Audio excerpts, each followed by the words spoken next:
நியூஸ்லயே கண்ணால பார்த்து ஐயோ காஷ்மீர்னா இப்படிதான் இருக்கு, மக்கள்லாம் எப்படி வாழ்றாங்களோ அப்படிங்கிறது எங்களுக்கு நிஜமாவே உயிர் பயம் வந்துச்சு. இந்த ஊர்ல எப்படிதான் வாழ்றாங்க, நம்ம தமிழ்நாட்டுலலாம் இந்த பிரச்சனை இல்லை, நம்ம ஏதோ அமைதியா சந்தோஷமா நிம்மதியா இருக்கோம் அப்படின்னு எங்களுக்கு ஒரு திருப்தி இருந்துச்சு. அங்க இருக்கிற சுற்றுலா தளத்துல இருக்கிற டிரைவர்கள் எல்லாருமே நல்லா ஹெல்ப் பண்றாங்க, நம்மளை நல்லா மதிக்கிறாங்க.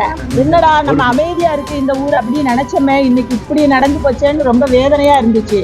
கரெக்டா 3 மணிக்கு நாங்க ஒரு அட்வான்ஸா நாங்க அந்த இடத்துக்கு போயிருந்தோம்னா நாங்க எல்லாருமே அதுல மாட்டி இருந்திருக்கோம். ஆனா ஒரு ஆரோ வேலி அப்படிங்கிற இடம் வந்து ரொம்ப அழகா இருந்துச்சு. அந்த இடத்துல நாங்க வந்து பர்ச்சேசிங் பண்ணோம். அந்த ஷாப்பிங் போனதுனால அடுத்தடுத்த ப்ரோக்ராம் வந்து கொஞ்சம் டிலே ஆச்சு.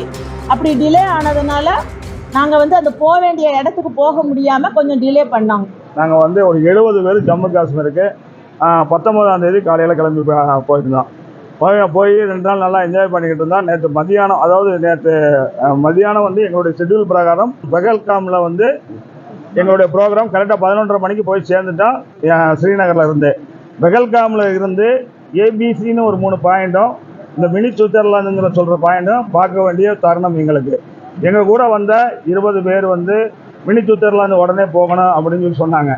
நாங்கள் 40 பேர் வந்து கொஞ்சம் ஏஜ்டு பர்சனாக இருக்கிறதுனால முதல்ல அந்த ஏபிசிங்கிற பாடரை பார்த்துட்டு வந்துடுவோம் அப்படின்னு சொல்கிறதுக்காக இந்த ஏபிசிங்கிறத முனையும் பார்க்க போனோம். பார்த்ததில் ஏயும் சியும் பார்த்துட்டா அது வந்து நம்ம ஊரில் இருக்கக்கூடிய மேகமலை மாதிரி ஒரு ரிஸ்கான ரோட்டில் இப்படி பண்ணி காமிக்கிறாங்க. அந்த பாயிண்ட்டு நல்லா பார்க்க வேண்டிய வியூ பாயிண்ட்டு.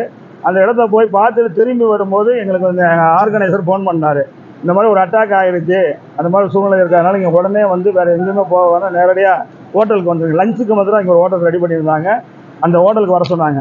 கோஆப்ரேட் பண்ணும்போது எங்களில் வந்த ஒரு நபருக்கு திடீரென்று ஹார்ட் அட்டாக் வந்துருச்சு. இதை கேள்விப்பட்டோன்னே ஹார்ட் அட்டாக் வந்துருச்சு.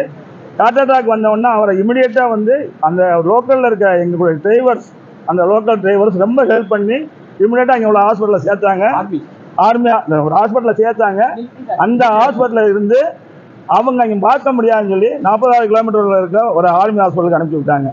உண்மையிலே government, Tamil Nadu government, central government சேர்ந்து மத்தியானம் நாங்கள் இன்னைக்கு காலையில் 11 மணிக்கு டெல்லி ஹெல்ப்லைன் தமிழ்நாடு இல்லத்துக்கு ஃபோன் பண்ணோம்.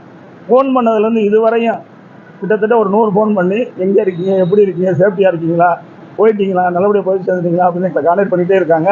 உண்மையிலே எங்களை ரொம்ப கவனிச்சுட்டு தமிழக முதல்வருக்கும் இந்த ஆட்சிக்கும் நன்றி தெரிவிக்க கடமைப்பட்டிருக்கிறோம்.